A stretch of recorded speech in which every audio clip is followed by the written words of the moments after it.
And I'd love to know as well. So, I mean, talking about that idea of plans, because I feel the same way. I've never really been a person with a plan.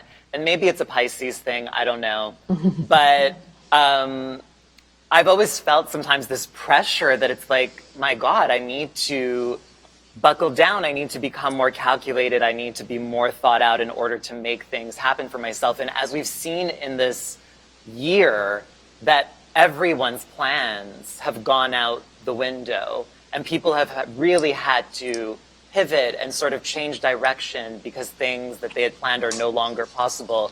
And as you mentioned, you're someone who has traversed so many different types of jobs and methods of expressing yourself. And I'm just curious what advice you have to the people who are planners and are now freaked out and have to sort of pivot and do something different.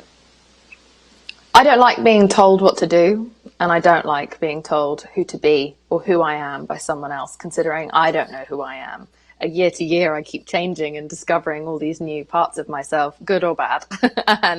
and so I am entitled to develop until the day that I die, and therefore continue to shapeshift as I please.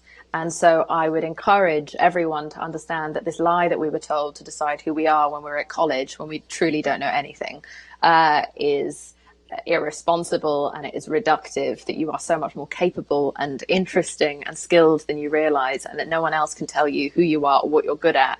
And you will really surprise yourself at how adaptive you are. And maybe this is an opportunity for change that you would never have taken the leap for without this unprecedented and horrifying moment. And so, just understand that we are malleable. Look at the way that we've managed to cope. Look at the way that the world and all these giant industries have moved online. Human beings are extraordinary. We're like cockroaches. And so I think, just tap into your inner cockroach and understand. I definitely say that's how I describe myself within my career. I'm just like, I'm a survivor. I won't go away. And so I think that you should just investigate, like, what are the things that maybe you never got to try because you were living out your parents' fantasy, or something that we would think would be impressive to society or impressive to the opposite sex or the same sex or anything. Why are you living the life that you're living? Do you really want to return to normal, or is this an opportunity to try this? Do you want to get off the treadmill? Do you want to stop the rat race? Do you want to move to the countryside and rear chickens? I think a lot of people they're second guessing. I know I am. I didn't, part of why I've made so many careless mistakes, and I don't even think I've made that many. Let's just be honest. I've made so much more progress for so many more millions of people than I've made minor innocent mistakes. But even the few mistakes I've made because I was exhausted, overworked, chaotic. I didn't have any time to stop and self-reflect. I was on planes and trains and automobiles. I was filming 18 hours a day and then, working on bills or working on all these different things that I was having to do. And then promotion and work and activism is so time consuming.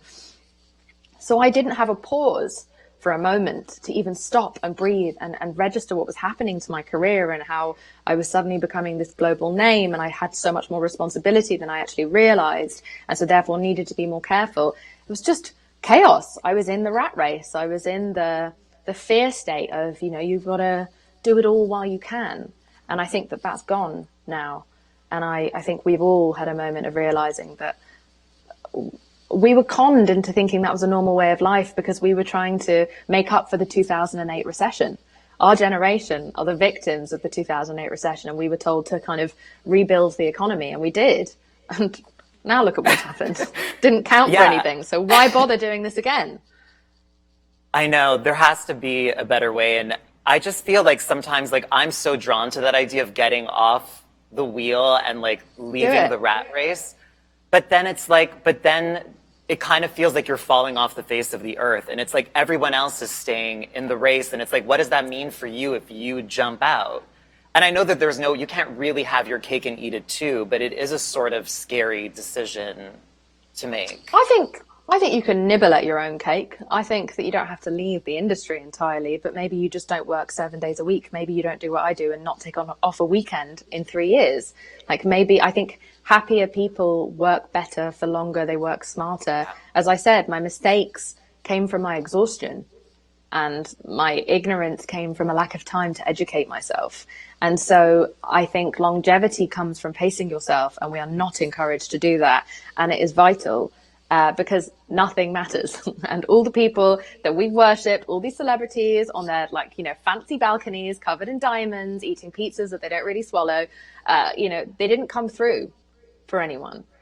Everything that we aspired to, all their cars, the must-have bags, none of it saved us. None of it helped people breathe. None of it bought people machines that were able to save their lives during a pandemic. Everything we have valued, our entire value system has been shaken. And finally, we see who the real heroes are. It's not influencers. It's not people like me. It is the frontline workers, the people who risk their lives every day. It is nurses and doctors finally being seen as worthy of being notable and on the cover of Time magazine, etc.